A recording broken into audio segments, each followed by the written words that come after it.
And as you can see, guys, we really do have the entire spectrum of people in the political arena because we're about transforming politics into service. I'm not concerned about their political affiliations. I'm only concerned with their sports affiliations. We will tolerate everybody but Patriots fans here. So anybody. One thing I do want to mention before we go. I was at the Meadowlands on Friday for the Jets-Dolphins game. I will say that, my goodness, did a lot of Dolphin fans show up to this game. You know what? Good, because for so many years it was always the opposite. We would go to games here and it would be like full of Jets people, and it was so irritating. But no, the Dolphins look great. I'm so excited to have a team. But yeah, no, we have no prejudice against political affiliations, but I do have prejudice against certain sports affiliations. Yeah. So that you could get yourself blocked from here. And as a Giants fan, I can tell you that we were definitely playing a game yesterday where we were both trying to lose. And unfortunately, the Pats were better at losing than we were because we're in no man's land now. You're in the bad place where you won't even get good draft picks. You just suck. Like, what the hell's the point of winning if we're going to end up picking like 12th or 13th? It doesn't make any sense. But, you know, look, as a Giants fan, I can't get too upset because we've had some incredible runs in the last 15 years. So I'm not greedy. People have no idea. I'm very serious. You've seen me, like, we'll be at like a polling location and I will only take issue with somebody if they're wearing like I will go up to somebody and take issue with them if they're wearing a Patriots hat, not if they're wearing a MAGA hat. Ray, the truth of the matter is that in the NFC right now, it's the Cowboys and the Eagles and it's everybody else. It's a 2-horse race in the NFC right now. And I think it's going to be the Eagles. I do. I predict the Eagles. I don't want it to be. I know you've got some serious Eagles attitude. I don't have a problem with the Eagles. I like Philly. I like Jalen. Yeah. He's adorable. You know, I'm down for that, Ray. I'm down for that. Shoot us a message. Karina. We need a sports segment. Oh, for God.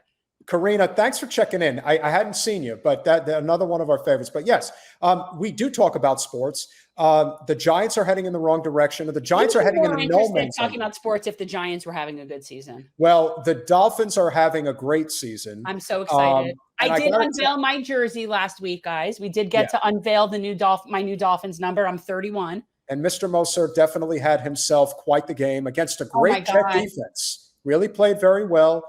I do like that Raheem. He is something cutie poo. Yeah, he definitely made a difference for sure. But that pick six out of the end zone for a 100-yard touchdown to end the half. I mean, watching Coach McDaniel run across the field. First of all, how he dresses is hilarious. I never really noticed it before, but with the pants and the socks and the shoes, he's hilarious. I like that nerdy coach. I like him.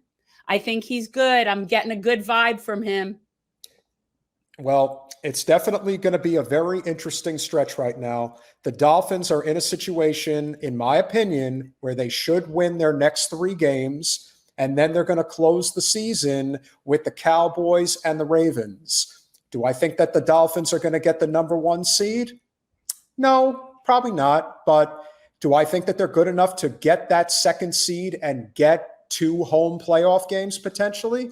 Yeah, I think they do have that in them. I think that they have had I'm just excited to have a good team. At this point, seriously, I am so excited to have a coach that's been around for more than 1 season, because we haven't had that until this coach. We have not had a coach for more than 1 season until this season is the 2nd one with this coach.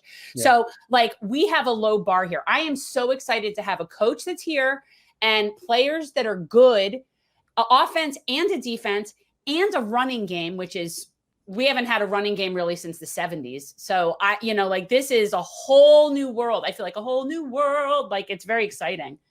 Well, they certainly proved to be a team. And the one thing that I will say, Tua unfortunately tips his passes, especially when he goes west to east on his throws, because he's a southpaw. And he was picked off for a pick 6 once, and he should have been picked off for a pick 6 twice. But ultimately, because of the coaching staff that he has, they adjusted at halftime. They figured out how to right the wrongs, and they ended up completely blowing the Jets out. Not that the Jets really had much going for them, but you know what? any given Sunday, a team can win. And there were legitimately 70,000 people in that stadium. I remember sitting down and looking around and thinking, my goodness, this is a legit sellout. There are no empty seats here, but it is the Jets and the Dolphins. So I wouldn't. I'm glad there were Dolphins fans there. When my dad flew up for a game once to the Meadowlands with a friend of his years ago, they weren't greeted kindly. And it certainly wasn't like a whole bunch of Dolphins people there. Yeah, no, I definitely agree. Hey, look, you know what? Could you imagine a Dolphins Cowboys Super Bowl? Now I'd be like living a house divided. We'd be living in a house divided. But that would say, and Ray, you bring up a very good point. I do think if the Cowboys are going to break the hex, it's going to be because Jimmy Johnson is now being welcomed into the Cowboys Ring of Honor. I think Jerry Jones has finally humbled himself enough where that's going to make a difference. So we'll see.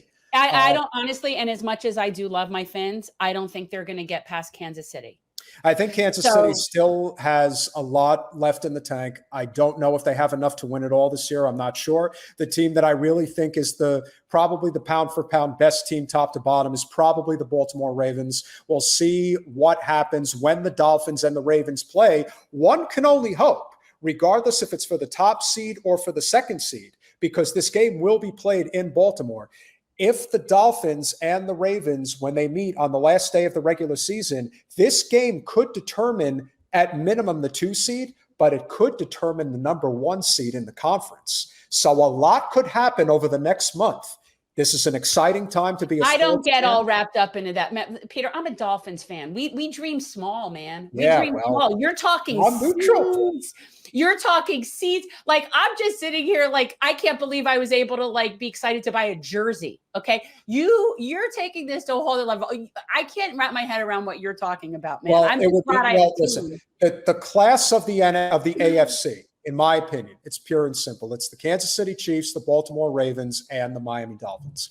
That is the conference. Now, the Buffalo Bills could be sneaky. We'll see if they even get in. We saw how they competed yesterday in Philadelphia. We'll see if that lasts. As far as the NFC is concerned, I agree. It is the Cowboys and the Eagles. You can throw the 49ers in there. The reason I'm not putting the 49ers at that level is because I don't trust Brock Purdy. It's not that I don't think he's a good quarterback. I think that their defense is almost on par with both the Cowboys and the Eagles.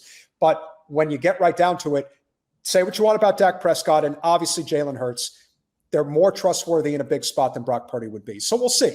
And they're clearly not going to have home field. Not that that's the biggest thing in football or any sport other than basketball. Peter could have a sports show. It doesn't need to have me on it.